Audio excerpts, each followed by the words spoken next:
साथियों, सभी को क्रांतिकारी जय भीम। जय भीम। मैंने पिछले बार ये कहा था कि सुप्रीम कोर्ट ने किस प्रकार से अपनी हिम्मत की यह बिल को स्टे ऑर्डर देने के लिए, तो मैं ये कहना चाहता हूँ कि सुप्रीम कोर्ट की यह ताकत इसलिए आई क्योंकि वो ब्राह्मणवादी व्यवस्था का शिकार हैं।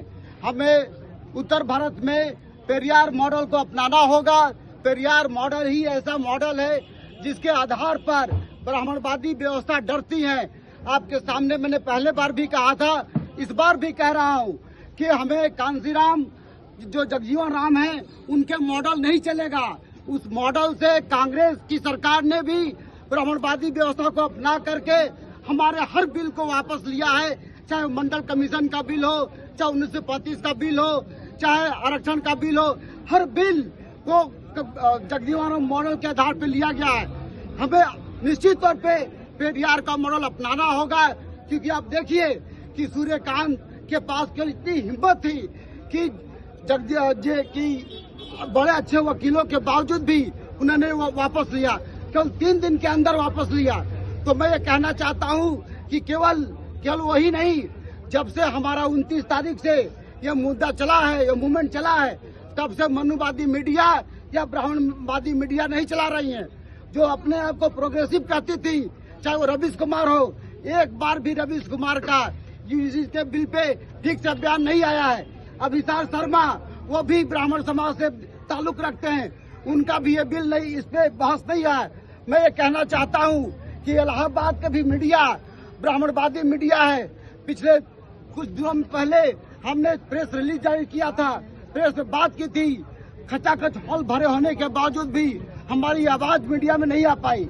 इसके पीछे क्या कारण था? इसके पीछे यही कारण था कि हमारी मीडिया ब्राह्मणवादी मीडिया के शिकार है, मनुवादी मीडिया के शिकार है। तो मैं साथियों से कहना चाहता हूँ, कचहरी में भी बाहर भी यह बिल का विरोध ज्यादातर ओबीसी होने के नाते किया जा रहा है। और ओबीसी समाज को पिछले बार भी मैंने कहा था, इस बार भी कह रहा हूँ कि ओबीसी समाज को समझने की जरूरत है और भारी भरकम रोड पे आने की जरूरत है। यदि सूर्यकांत ने भीड़ का आधार बनाकर, क्योंकि 3 दिन के अंदर ही बिल को स्टे ऑर्डर दिया गया था, मैं 90% लोगों से कहना चाहता हूं कि सड़कों पे आए, उतर जाए, ताकि 19 मार्च को जब ये स्टे ऑर्डर की बात आए, सुनवाई हो, तो हमारे भीड़ देख करके सूर्यकांत को लगे कि बहुजनों के बगैर ये देश चलेगा नहीं। ये उनको समझ में आना चाहिए।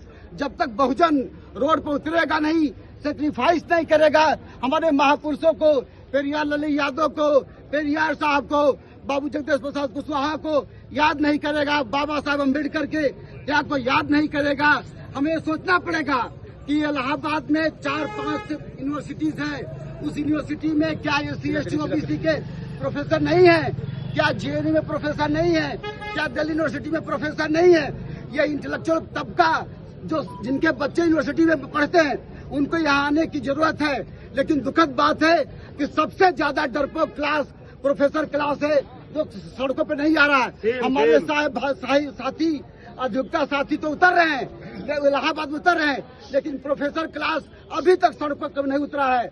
मैं आपके माध्यम से कहना चाहता हूँ, इलाहाबाद विश्वविद्यालय के प्रोफेसर से कहना चाहता हूँ, राजकीय विश्वविद्यालय के प्रोफेसर से कहना चाहता हूँ कि वो सड़कों पर उतरे, क्योंकि ज्यादातर बच्चे उनके इलाहाबाद यूनिवर्सिटी में, राज्य विश्वविद्यालय में पढ़ते हैं, दिल्ली यूनिवर्सिटी में पढ़ते हैं। और इतना ही नहीं, जो दूसरे इंटेलेक्चुअल क्लास है, उस क्लास को भी मैं कहना चाहता हूँ, जो अधिवक्ता को छोड़ करके दूसरे क्लास के लोग हैं, जो गांव में मजदूर हैं, जो किसान हैं, उन सभी मजदूरों से, उन सभी किसानों से कहना चाहता हूँ कि यह सवाल केवल विद्यार्थियों का सवाल नहीं है, यह सवाल सभी का सवाल है, सभी 90% का सवाल है। इसलिए साथियों, यह देश का मुद्दा है, यह हमारा मुद्दा है, हमारे जीवन का मुद्दा है। इसी मुद्दे के लिए सबको आना चाहिए।